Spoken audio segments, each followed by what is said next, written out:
আসসালামু আলাইকুম।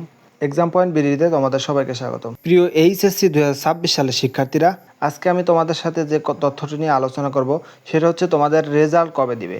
তো এইচএসসি 2026 তোমাদের কিন্তু পরীক্ষা এখনও শেষ হয়নি। তো এই মুহূর্তে তোমাদের রেজাল্টের কথা বলতেছি। এখন তোমরা হয়তো ভাবতে পারো যে ভাইয়া এখনই কেন রেজাল্টের কথা বলে, এখনও তো পরীক্ষাই শেষ হলো না। তো কেন এই কথাটি বলতেছি, এটা খুবই গুরুত্বপূর্ণ। তো সেটি জানতে হলে অবশ্যই ভিডিওটি না টেনে পুরোপুরি দেখার চেষ্টা করবে। আর তোমরা যারা আমার চ্যানেলে নতুন, অবশ্যই চ্যানেলটি সাবস্ক্রাইব করে পাশে থাকা বেল আইকনটি চালু করে দেবে, যাতে এক্সাম পয়েন্ট বিডিতে যে সকল আপডেট দেওয়া হয় সেটি সবার আগে তোমরা পেয়ে যাও। তো এবছর কিন্তু তোমাদের পরীক্ষা অনেক ঘাত প্রতিঘাত সহ্য করে কিন্তু তোমরা পরীক্ষা দিয়েছো। যেমন একদিকে যেমন বন্যা, অন্যদিকে তোমাদের যে কোর্স সেটি কিন্তু কমপ্লিট না হওয়ার কারণে তোমরা আন্দোলন করেছিলে তোমাদের পরীক্ষা পিছানোর জন্য, কিন্তু শিক্ষামন্ত্রী কিন্তু সেটি না শুনে তোমাদের পরীক্ষা কিন্তু বহাল রেখেছিল। তো অন্যান্য বোর্ডে কিন্তু যেমন চট্টগ্রাম বোর্ড, সেখানে কিন্তু কিছু কিছু পরীক্ষা স্থগিত করেছিল তোমাদের এই বন্যার কারণে।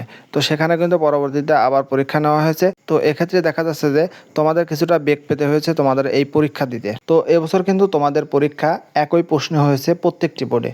তো আগে বিগত বছরগুলোতে কিন্তু পরীক্ষা হতো এক এক বোর্ডে এক এক রকম প্রশ্ন হতো, কিন্তু এবছর তোমাদের যে প্রশ্ন এটি কিন্তু এক এক বোর্ডে এক এক রকম হয়নি, সকল বোর্ডে কিন্তু একই রকম হয়েছে। তো সেক্ষেত্রে তোমাদের যে রেজাল্ট প্রস্তুত এটি কিন্তু খুব দ্রুত হবে, কারণ বোর্ড থেকে এবার তোমাদের যে রেজাল্টের যে উত্তরপত্র এটি শিক্ষকদেরকে দেওয়া হয়েছে, তারা কিন্তু সেটি দেখে তোমাদের খাতা মূল্যায়ন করছে। তো এইভাবে কিন্তু দ্রুত তোমাদের খাতা মূল্যায়ন করা হচ্ছে। তো এবার আসি তোমাদের রেজাল্ট কবে প্রকাশ করা হবে। এসএসসি 2026 ব্যাচের রেজাল্ট কিন্তু দেরিতে দিচ্ছে। তো তোমরা মনে করো না যে তোমাদের রেজাল্টও দেরিতে দেবে।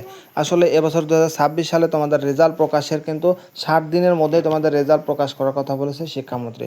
অর্থাৎ তোমাদের পরীক্ষা শেষ হওয়ার পরবর্তী 60 দিনের মধ্যেই তোমাদের ফলাফল প্রস্তুত করে কিন্তু বোর্ডে সাবমিট করা হবে। তো এরপরে কিন্তু তোমাদের রেজাল্টটি ওয়েবসাইটে পাওয়া যাবে। তো এবছর কিন্তু তোমাদের যে খাতা এটি সম্পূর্ণ দেখা হচ্ছে বোর্ডের উত্তরপত্র অনুযায়ী, অর্থাৎ শিক্ষকদের কাছে তারা একটি প্রশ্নের উত্তরপত্র দিয়েছে, সেটা দেখে কিন্তু তারা তোমাদের খাতা মূল্যায়ন করছে। এবার কিন্তু শিক্ষকরা তাদের মন মতো খাতা মূল্যায়ন করছে না, এবং এখানে কিন্তু তাদের একটা ডেট দিয়ে দেওয়া হয়েছে, যেখানে নির্দিষ্ট তারিখের মধ্যে তাদের ফলাফল প্রস্তুত করার কঠোর নির্দেশ দেওয়া হয়েছে। তো সেজন্য বলা যায় যে এইচএসসি 2026 ব্যাচের শিক্ষার্থী, তোমরা কিন্তু খুব দ্রুত তোমাদের রেজাল্টটি পেয়ে যাবে এবং তোমরা দ্রুতই কিন্তু অনার্সে ভর্তি হতে পারবে। তো এখন সর্বশেষ কথা হচ্ছে তোমাদের রেজাল্ট কিন্তু তোমাদের পরীক্ষা যে সর্বশেষ যে পরীক্ষা, সেই পরীক্ষা শেষ হওয়ার 60 দিনের মধ্যে তোমাদের রেজাল্টটি প্রকাশ করা হবে। তো প্রিয় এইচএসসি 2026 সালের শিক্ষার্থীরা, আজকের মতো এই ভিডিওটি এ পর্যন্তই। পরবর্তী যে কোনো বিষয়ের আপডেট পেতে অবশ্যই এক্সাম পয়েন্ট ভিডিওটি সাবস্ক্রাইব করে পাশে থাকা বেল আইকনটি চালু করে দিবে। আর তোমরা কে কোন জেলা থেকে আমার ভিডিওটি দেখছো অবশ্যই আমার কমেন্ট বক্সে জানিয়ে দেবে। আর ভিডিওটি যদি ভালো লেগে থাকে অবশ্যই তোমার বন্ধুদের মাঝে ভিডিওটি শেয়ার করে দেবে। অবশ্যই ভিডিওটিতে একটি লাইক দিয়ে দিবে। তো আজকের মতো ভিডিওটি এখানে শেষ করছি। আল্লাহ হাফেজ।